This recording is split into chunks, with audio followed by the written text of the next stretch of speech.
প্রিয় দর্শক আসসালামু আলাইকুম। সবাইকে স্বাগত আমার আজকের এপিসোডে।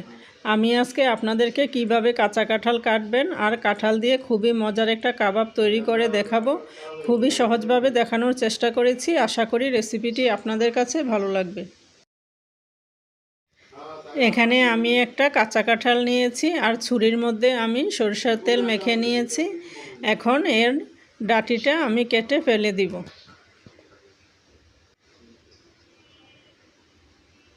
নিচে আমি একটা পলিথিন দিয়েছি যেন কাঁঠালের আঠাগুলো এর মধ্যে পড়ে। এভাবে আমি রেখে দিব 10 মিনিটের জন্য। 10 মিনিট পর আমি একটা টিস্যু দিয়ে মুছে নিব। দেখতে পাচ্ছেন সবগুলো আঠা একেবারে বেরিয়ে এসেছে।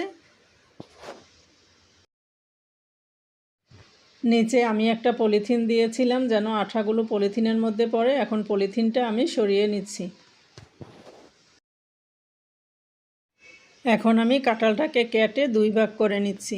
কাঁঠালের নিচে আমি একটা পেপার দিয়ে দিয়েছি যেন বাকি যেই আঠা অল্প স্বল্প পড়ে ওগুলো যেন পেপারটার মধ্যে পড়ে।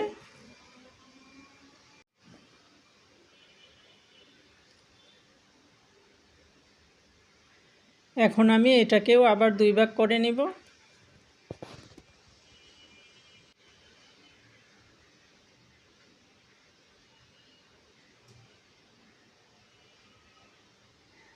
এখন আমি এটাকে আবারও 2 ভাগ করে চিড়ে নিচ্ছি।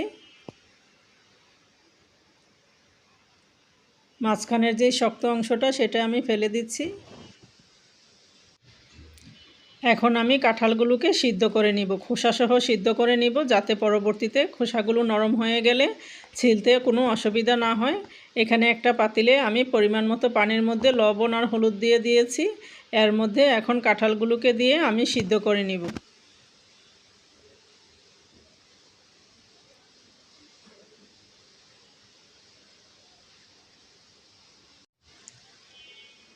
কাঁঠালগুলোকে আমি 10 মিনিটের মতো সিদ্ধ করে নিয়েছি। একদম সুন্দরভাবে সিদ্ধ হয়ে গিয়েছে। এখন এগুলোকে পানি ঝরিয়ে উঠিয়ে নিচ্ছি। এখন আমি আপনাদেরকে কেটে দেখিয়ে দিচ্ছি। একদম সহজভাবে এখন এগুলোকে ছিলে নেওয়া যাবে।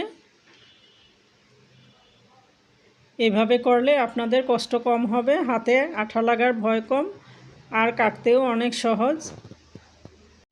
খুব অল্প সময়ের মধ্যে আপনারা পুরোটা কাঁঠাল কেটে নিতে পারবেন। এখন আমি এটাকে কেটে টুকরো টুকরো করে নিব, ছোট করে টুকরো করে নিব।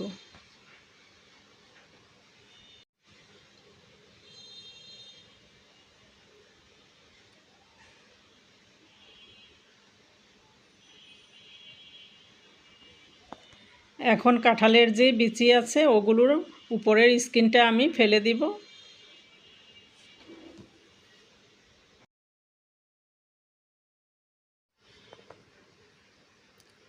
সবগুলোকে আমি ছোট করে টুকরো করে নিয়েছি। এখন একটা ব্লেন্ডারে দিয়ে আমি ব্লেন্ড করে নিব। আমি ব্লেন্ড করে নিয়েছি। ব্লেন্ড করার সময় আমি এখানে কিছু পানি অ্যাড করেছি। এখন পুরোটা একটা প্লেটের মধ্যে নিয়ে নিচ্ছি।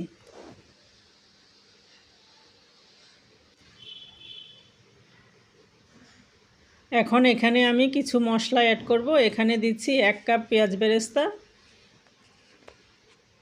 তার সাথে দিচ্ছি আধা চা চামচ আদা গুঁড়া, দিব আধা চা চামচ রসুন গুঁড়া।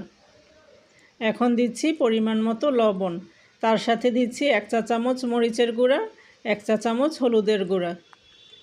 এখন দিব 1 চা চামচ ধনে গুঁড়া, তার সাথে দিব 1 চা চামচ জিরার গুঁড়া। দিচ্ছি 1 চা চামচ কাবাব চিনি, তার সাথে দিচ্ছি 1 চা চামচ গরম মশলার গুঁড়া। আর এখানে একটা ডিম দিচ্ছি বাইন্ডিংয়ের জন্য। এখন সব কিছুকে আমি ভালো করে মেখে নিব। আমি আজকে আপনাদেরকে কাঁচা কাঁঠালের কাবাব তৈরি করে দেখাচ্ছি। আপনারা আপনাদের পছন্দ মতো যে কোনো রেসিপি কাঁচা কাঁঠাল দিয়ে তৈরি করতে পারেন। কাঁঠাল দিয়ে মাংস রান্না করতে পারেন, কাঁঠাল দিয়ে এঁচড় রান্না করতে পারেন, শুটকি রান্না করতে পারেন।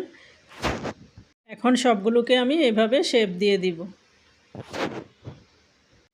চুলায় একটা প্যানে আমি পরিমাণ মতো তেল গরম করে নিয়েছি। এর মধ্যে এখন আমি একে একে কাবাবগুলোকে দিয়ে দিচ্ছি। এক পাশ হয়ে গিয়েছে, এখন আমি অপর পাশটা উল্টে দিচ্ছি।